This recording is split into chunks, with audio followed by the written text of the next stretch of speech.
And hello and welcome again to another edition of Social Media Myths Busted. I am Laura Rubenstein, social media strategist, and today I am here with the one and only Elaine Lindsay of Truel Social. Hey, Elaine. Hi there. Good to see you, Laura. Thanks for having me. Good to see you. I'm so glad you're here because we're going to learn about myths that you've encountered and helped people through and your journey through social media. So tell us about you and your vision, who you are. What are you up to in the world? Okay, who I am. Well, I'm a chaotic Pollyanna who chooses joy every day. And that's kind of me in a nutshell. You find me at the corner of search and social because ever since I got into social, my background was always web design and SEO, and I knew early on who would be very much integrated over time. And for me, that's my vision is seeing everybody participating and collaborating as a community online. So when you first saw social media, yeah, it sounds like you were already in the world of online, like web design, search optimization. That's Yep. great. So did you initially like love it and jump right in, or where were you at when you first saw social media? Well, I guess in 2005 I joined LinkedIn, and to be honest, I didn't do an awful lot with it. It was to me very businesslike, kind of like a resume that you have. There wasn't much else to it.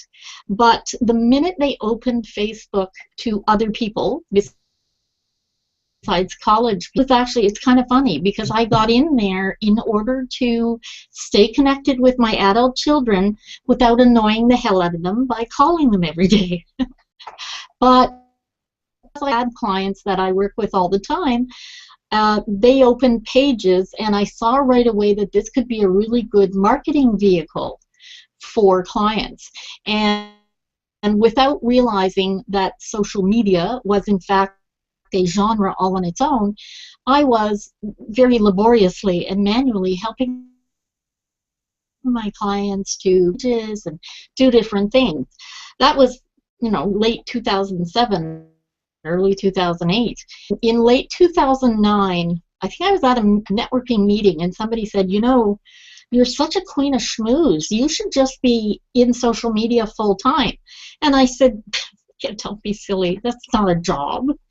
Well, it got the wheels turning, and of course, I went home and thought, I'm going to have to research this because I had sort of hit the level of enough web maintenance, and the SEO. Although I really enjoyed it, it was no longer an all-encompassing passion. And to be honest with you, I find that I really need to be passionate about in order for me to really put myself in 100%. So I researched what I could, and through a lovely lady in South Africa, Tina Cook, she told me that I needed to connect with Mari Smith. I did on a webinar, and in true Scottish fashion, both Mari and I are Scots, I immediately heard the accent and thought, okay. So I dashed off a big long email and said, okay, you're saying you're the greatest, and I've heard all these wonderful things about you. Tell me, is this really true? Like, if I follow you, what's going to happen? Well, God bless her, Mari phoned me that night, and we talked for it was a lot in common. So I immediately signed up for her Relationship Marketing Institute. This was back in early 2011. And I saw the possibilities from what Mari was able to extract from the social sites that she was using. And I tend to think, I guess, a little bit like a computer. So for me, all the bits and bytes were sort of percolating into, oh, I can tie the SEO in here. Website should somehow be attached, and just all of the things that for me are a real benefit because social wasn't my only background online. So yes, I would have to say, except for the LinkedIn piece, I really loved it. I love connecting with people. As I say, I'm the second most curious person on the planet, so I'm always happy to learn something new about whomever. That's great. Who's the first most curious person on the planet? Well, I'm not sure exactly who, but I know they live in Texas, right? Because everything's bigger and better in Texas. So I just figured I wouldn't set myself up for a fall. There you go. It That's says a lot. good. You don't know who the first is, Yeah, but you're sure it's not you, and you're not going to take that spot. Good, I got it. Tell me, yeah. what does Truel Social stand for? Okay. It's an acronym. TROOL means the rest of our lives. And it's actually, first it was the name of our home. I'm Scottish. Scottish people tend to name their homes. And it became sort of our lifestyle. What we do, what we're into is things that we'll be doing for the rest of our lives. So when we decided to form a company, which was back in the very late 90s, I just automatically thought, yeah, it's got to be Truel. So that's where that comes from. And I as it love it. turns out, didn't Oh, even find out till 2011, Loch Truel in Scotland. ah, there you go. Nice. So we have similar journeys here, and lots of overlapping connections. Mari Smith, I took her first training in 2009, and Yeah. she's been a dear friend since 2000. But social media has really evolved over, since that 2005 LinkedIn time. And it's interesting to see the misconceptions that people buy into. What do you think most people buy into that prevents them from participating in a way that adds value to their lives? Well, I think there's a sort of a mixture of a couple of things. People have become so afraid of putting themselves out there because all you hear about is, privacy issues and don't put too much of yourself out there. So people are kind of hesitant, not realizing that if you're in business, you want to be able to find use your service, but they will know someone who needs it. So for me, that was sort of a myth that right away I started saying to people, yeah, no, no, no, look at it from this perspective. If you open a store in a town, you don't hide the sign in your loud and proud on the front of your store. So basically, social media is a way for you to interface your prospects and other people that you don't even yet know in a way that needs to be a two-way street. That's the other myth. People think that you get on social media and within 3 days you're going to have 10,000 followers and they're all going to buy your stuff. And there's people who only they broadcast. This is what I sell and this is what I do and here's where I am. And whoa, that's not what it's about. It's really a two-way street. It's about learning about the other people. It's about giving credit to your current customers and kudos and making them feel special. I come from a really varied background. You know a little bit about my history, but I've had huge gaps in my business life because I was at a bricks and mortar children's wear store, and customer service for us was so important. No matter when it's bricks and mortar, service always has to be a forefront of mind, and I find that even more important in social, because you don't know who you're talking to, who they're connected to, and who they might think of to pass on to you as a client. Right. Yeah, it's all about I love the points you make. It's all about being out there and not being afraid to be out there because you do want to be found. If you're on social media for business, you want to be found. I love that myth, dispelling that one. Also, the one about, if you build it, they will come, so to speak. Yeah, In 3 days, yeah, you'll have 10,000 followers, right? yeah. But, you can use it for customer service for sure. Yeah. Were you in the brick and mortar store business when you got interested in social media, or was that already Oh finished? no, that was the 80s and 90s. Uh, Okay. and in actual fact, though, funny story, in the children's wear store, we got our first business mentor. His name was Brian Jeffries, and he introduced me to computers in a big way. He gave us what was called a Hyperion. It was the first quote unquote laptop, which is sort of a joke because it was the size of a small desk and had two floppy drives and a little like 5-inch screen that you could look into. But there were no programs. If you wanted to do something, you had to learn how to code. So that was my introduction. And we actually, our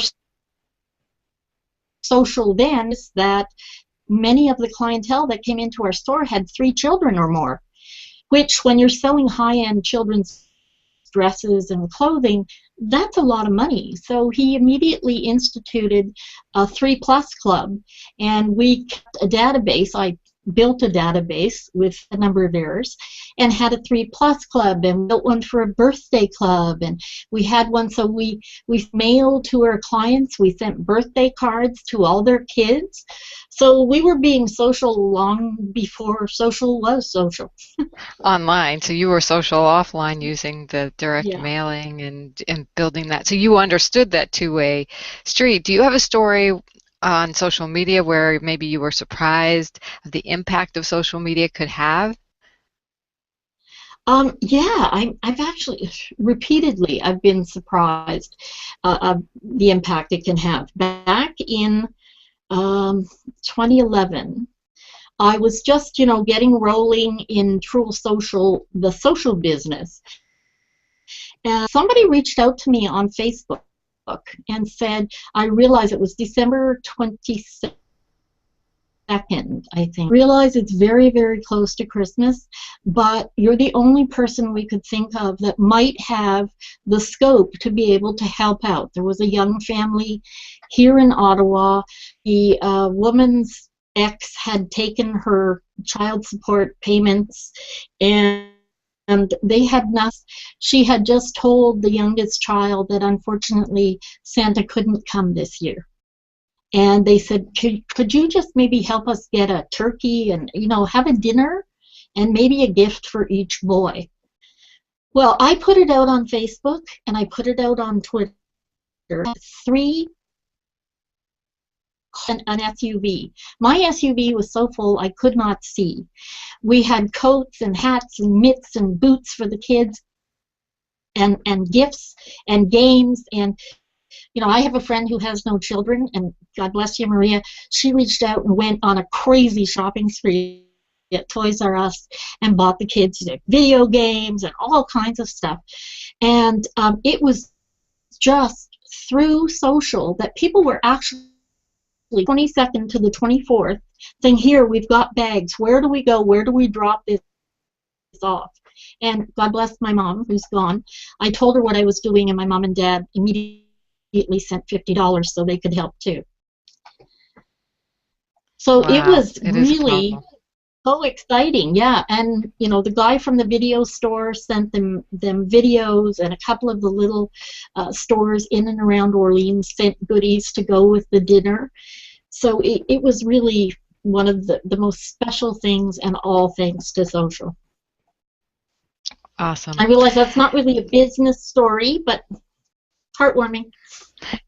Yeah, but you can give us some other business stories of it too. And Sure. do you, so, those just make people want to use social media. And that's what I'm all about, is using social media for good and for business good and social good and communication and bringing the world together and enhancing the positive energy in the planet.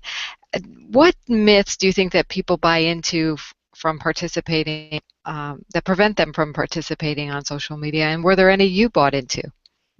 Yeah, early on, and I know you and I have talked about this before, but I'm 58 now, so I was going to make this huge leap and drop a lot of money and completely change gears.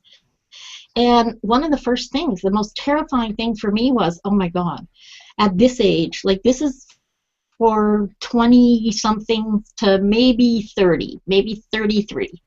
And that's really what people thought. And every time I talk to somebody, they're like, oh, you're in social media? Isn't that, isn't that kind of, and I thought, you know what?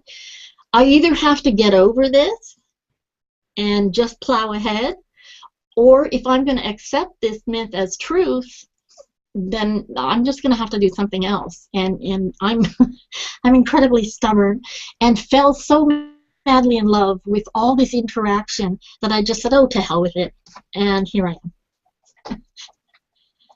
Love it. I think that growing demographic of people as we age, there's more and more of us getting on social Oh, media, yeah, yeah. and it's just wide open territory for communication, for family, for business. Since I'm passionate about helping small businesses succeed, because we see books and we read articles about the large brands, but they have a lot of resources at their disposal. When social media came on the scene, I really feel it leveled the playing field and gave us an opportunity to do marketing to a wider audience. Do you have any stories, or is there a social media business success story that you can point to for a small business or yourself? Yeah, actually, for now lives in the States, but we started out with her on Facebook and growing her page, and all that interaction. She's in the alternative modalities field, and she used to run a school here in Canada that taught complementary therapies. All the tactics that we used in social to make sure that she was continually building her network has really helped her to be in the forefront of her field. And she now is out of the Seattle area and doing really, really well. And a lot of it, the growth, especially after the move, was definitely attributable interactions and sites. And when people put themselves, real people, put themselves out that way, it makes it easy for people to know, like, and trust you, because people don't do business with business. They do business with people. It doesn't matter whether it's Coca-Cola or it's the mom and pop on the corner. It's the people that you do the business with. And when you build that relationship, and Mari's all about relationships, when you build that, that's where, for me, the joy comes. And that's what I try to show my clients, because it's not just about that sale, right? It's Yeah. about offering something of yourself.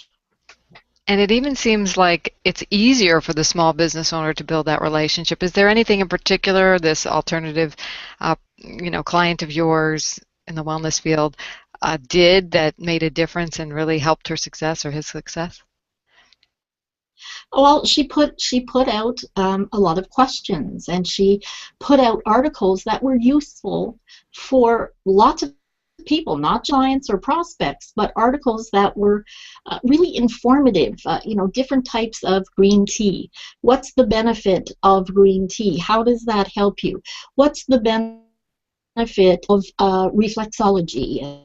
And what does Reiki do for you? All these alternative modalities have, a lot of them are shrouded in mystery, and by using social to really flesh that out, she was able to really build her following and build up that trust factor for herself.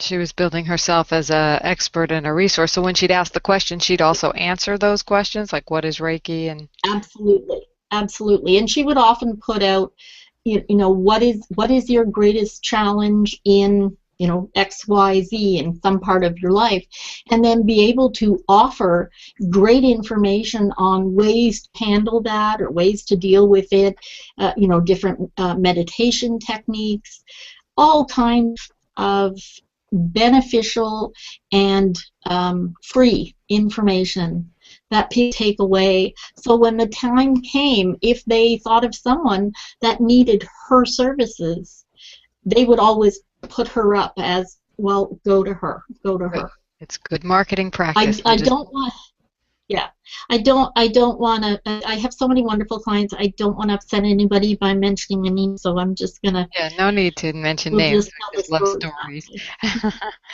And what advice do you have for people who want to get involved in social media in a bigger way now that we've helped them overcome their misconceptions and they're like, okay, now what? Now what, for me, as you well know, I can't believe I didn't say it till now, but Google Plus.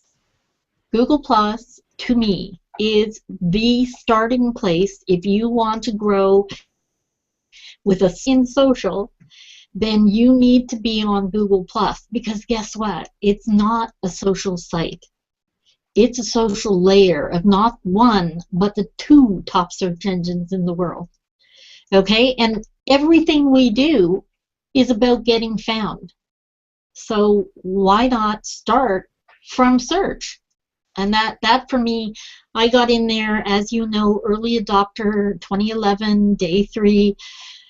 I immediately saw that there would be more and more integration with search. And once they bought YouTube, you now not only had search, but you had video search.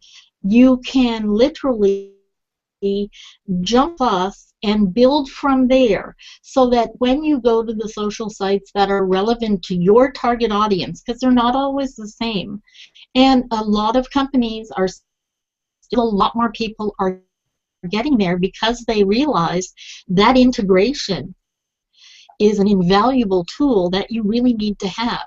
And when you talk about small business, that is absolutely the greatest